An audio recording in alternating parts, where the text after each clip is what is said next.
بسم الله الرحمن الرحيم قل أوحي إلي أنه استمع نفر من الجن فقالوا إنا سمعنا قرآنا عجبا يهدي إلى الرشد فآمنا به ولن نشرك بربنا أحدا وأنه تعالى جد ربنا ما اتخذ صاحبة ولا ولدا وأنه كان يقول سفيهنا على الله شططا وأنا ظننا أن لن تقول الإنس والجن على الله كذبا وأنه كان رجال من الإنس يعوذون برجال من الجن فزادوهم رهقا وأنهم ظنوا كما ظننتم أن لن يبعث الله أحدا وأنا لمسنا السماء فوجدناها ملئت حرسا شديدا وشهبا وأنا كنا نقعد منها مقاعد للسمع فمن يستمع الآن يجد له شهابا رصدا وأنا لا ندري أشر أريد بمن في الأرض أم أراد بهم ربهم رشدا وأنا منا الصالحون ومنا دون ذلك كنا طرائق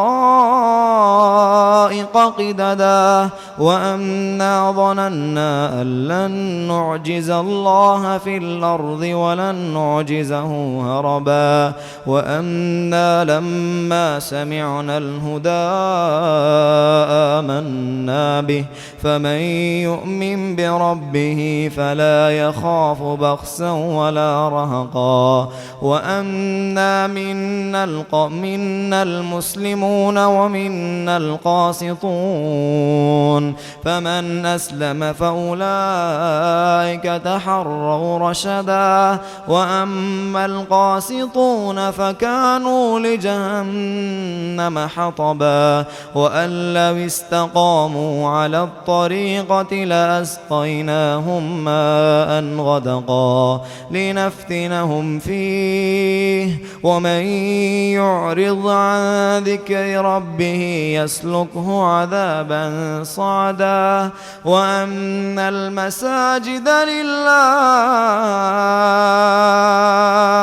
فلا تدعوا مع الله أحدا وأنه لما قام عبد الله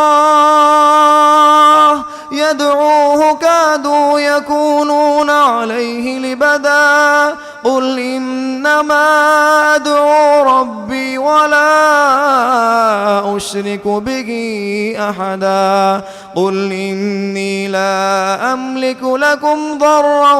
ولا رشدا قل إني لن يجيرني من الله أحد ولن أجد من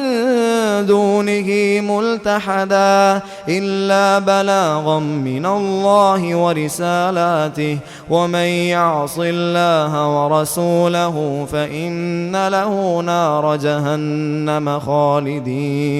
خالدين فيها أبدا حتى